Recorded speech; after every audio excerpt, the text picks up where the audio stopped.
이용주 뉴스캐스터와 함께합니다. 어서 오세요. 노동절엔 노동을 해야 제맛이죠. 반갑습니다.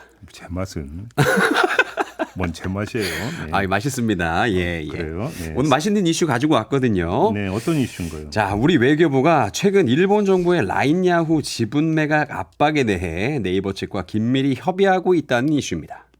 정부 입장이 나온 겁니까, 그러면? 예, 그렇습니다. 어제 외교부는 출입 기자들에게 보낸 문자 메시지에서 라인 야후 사안과 관련해 정부는 네이버 측의 요청을 전적으로 존중해 협조하고 있다 이렇게 밝혔는데요. 네. 정확히 어떻게 협조하고 있는지는 아직 기밀 사항이겠지만 우리 정부가 이번 사태를 심상치 않다고 판단하고 본격적으로 개입하는 모양새입니다. 그러니까 라인 야후라고 하는 회사가 네네. 네이버의 메신저 그 라인 이걸 관리하는 회사인 거죠? 예, 맞죠. 라인 야후는 한국의 네이버와 일본의 소프트뱅크가 50대 50, 딱 절반 지분을 가진 회사입니다. 네이버가 개발한 메신저 라인과 또 소프트뱅크가 운영하는 최대 포털 야후를 서비스하는 회사고요. 라인은 한국에서는 카카오톡에 밀려서 존재감이 크진 않아요, 솔직히. 네. 그런데 일본에서는 9,600만 명, 어휴. 대만에서는 2,200만 명, 그리고 태국에서는 5,500만 명이 쓰면서 각 국가에서 국민 메신저로 또 이용이 되고 있습니다. 이제 이게 문제가 된 게 일본 정부가 이 라인 야후의 한국 지분을 매각하라. 네. 이렇게 요구하면서 이제 빚어진 거잖아요. 네, 쉽게 보자면 뭐 그렇죠. 사건의 발달은요. 지난해 11월에 발생한 네이버 클라우드 해킹 사건이었는데요. 예. 라인 야후의 이 서버는 일본에 있지만 이 서버가 네이버 클라우드를 통해서 관리가 되는데 해커가 네이버 클라우드를 통해서 해킹을 시도해서 라인의 고객 정보에 접근해 개인 정보를 빼갔습니다. 그 당시 라인앱 이용자, 성별, 구매 이력, 네이버 직원, 이메일 주소 등의 개인 정보 51만 건이 유출된 것으로 알려졌습니다. 그래서 행정지도 받았던 거 아닌가요? 예, 그래서 지난 3월에 일본 총무성은 라인 야후가 시스템 업무를 위탁한 네이버에 과도하게 의존을 해서 사이버 보안 대책을 충분히 마련하지 않았다 이렇게 말하면서 네이버와의 자본 관계 재검토를 포함한 경영 체제 개선을 요구하는 1차 행정 지도에 나섰습니다. 그리고 한 달쯤 지난 4월 16일 일본 정부가 라인 야후에 마련한 보안 대책이 불충분하다면서 2차 행정 지도에 나섰는데요. 네. 일본에서 이렇게 특정 기업이 2달도 안 돼서 같은 사건으로 행정 지도를 2번이나 받는 건 매우 이례적인 일이다. 이렇게 말하더라고요. 그러니까 자본관계 재검토라고 하는 게 매각 그 얘기인 겁니까? 그렇죠. 이 네이버와의 지분 관계를 정리하라. 뭐 이런 이야기입니다. 예. 네이버 말고 소프트뱅크가 라인을 단독으로 경영했으면 하는 바람인데요. 그래서 지난 24일 일본 소프트뱅크가 네이버의 라인 야후 지분 64.5%를 보유한 모회사 A홀딩스의 주식 매각을 요청한 것으로 전해졌습니다.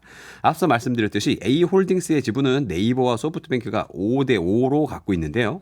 그래서 소프트뱅크가 이 네이버에서 A홀딩스 주식을 조금이라도 추가로 취득하게 된다면 라인 야후의 경영 주도권을 이제 소프트뱅크 측이 좀 가져가게 되는 것이죠. 떡본 김에 제스지는데 이런 것 같은데 지분 정리까지 요구하는 거 좀 상식적인 수준 아닌 것 같은데요.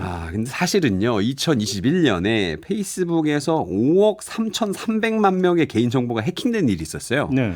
그때 우리나라도 뭐 12만 명의 개인정보가 유출되고 일본 쪽에서도 42만 명의 개인정보가 유출이 됐었는데 그때는 일본이 뭐 페이스북한테 자본 관계를 재검토하자 뭐 이런 식으로 얘기 안 했잖아요. 네. 그래서 이번 조치에 대해서 일본 정부가 자국의 대표 플랫폼을 한국 기업이 소유하고 있는 상황이 불편하다. 그래서 뒤바꾸겠다. 이런 의도다. 이런 해석이 나오고 있습니다. 그러니까 우리 거 만들겠다 이런 거잖아요. 네. 자, 그래서 저희가 최근에 미국에서 이 틱톡 앱을 강제 매각하는 법이 하원을 통과했다. 뭐 이런 소식 전해드렸는데요. 네. 결국 이 법이 지난달 24일 상원까지 통과를 해서 조 바이든 대통령이 서명까지 했다 이러더라고요. 이제 틱톡은 270일 안에 미국 사업권을 매각해야 되는데요.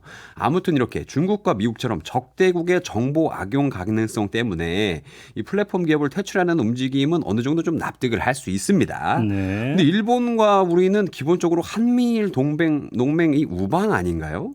일본과 우리나라는 동맹은 아니고. 네, 우방이죠 일단은. 네. 그래서 근데 저는 좀 이해가 안 돼요. 이게 우리한테 왜 이러는 건지 이유를 모르겠는데 촌철님들이 좀 댓글로 상냥하게 알려주시면 좋겠습니다. 그나저나 라인이 예. 일본에서 이렇게 높은 점유율을 보이는 그 이유 비결이 뭐예요? 이 라인의 개발 배경에는요. 일본인들을 공포로 몰아넣었던 2011년 동일본 대지진이 있습니다. 그때까지 이제 문자 메시지로 연락을 주고받던 일본에서는 지진 발생 후에 이 통신선이 끊긴 뒤에 친구나 가족의 생사를 알 수 없는 이 대혼란이 발생을 했는데요. 네네. 예, 그래서 당시 일본에 있던 네이버 창업자 이해진 의장이 이 소중한 사람을 인터넷으로 이어주는 서비스를 만들자 이렇게 제안을 했고요. 3개월 뒤에 서비스가 나왔는데 그 당시 경쟁자가 없던 일본 시장에서 이게 대박이 난 겁니다. 거의 뭐 무인지대를 이제 딱 선점을 한 거였네요. 예, 그렇죠. 아무튼 우리 정부가 이제 개입하고 나선 것 같은데 앞으로 어떻게 될지 이거 좀 봐야겠네요. 그러면. 그렇죠. 우리 정부는 지난 27일 첫 정부 입장을 내고 우리 기업에 대한 차별적 조치가 있어서는 안 된다. 이런 확고한 입장이다. 이렇게 얘기를 했는데요. 예. 필요시 일본 측과 소통해 나가겠다고도 말했습니다. 어제 외교부가 네이버와 협의하고 있다고 밝힌 것으로 보아서 앞으로 적극적으로 개입할 것으로 예상이 됩니다. 자, 이 와중에요. 일본 정부는 라인 야후에 7월 1일까지 구체적인 대응책을 제시하도록 요구한 것으로 전해졌습니다. 윤석열 정부가 한일 관계 정상화를 추진을 해왔잖아요. 예. 그래서 과거사 문제 이런 거에 대해서 어떤 결정을 내렸는지 국민들이 다 알고 있잖아요. 네. 근데 그거에 대한 일본의 대답이 이런 것이라고 한다면 이건 좀 심히 곤란한 거 아닙니까? 네, 그렇죠. 그러니까요. 아니 뭐 예를 들어서 교과서 문제 제기됐고 기시다 후미오 총리는 야스쿠니 신사에 공물 복납하고 네. 이게 정상화입니까? 그렇죠. 예? 그러니까 오히려 뒤통수 치는 거 아닌가요? 그 물컵의 반을 채운다고 했는데 네. 지금 일본 측은 컵 치아라라고 한 것 같죠. 이건 좀 아닌 것 같은데 우리 정부가 세게 나가야 되는 거 아닙니까? 예. 그러니까 국익 강조하잖아요. 특히나. 네. 이건 국익과 연결되는 거 아닙니까? 정확하게 연결됩니다. 세게 나가야 되는 거죠. 손뜨개님이 일본은 우리 법원에서 판결한 위안부 문제 해결했습니까? 라고 반문을 하셨는데 그렇죠. 물어봐야 되는 거죠. 네.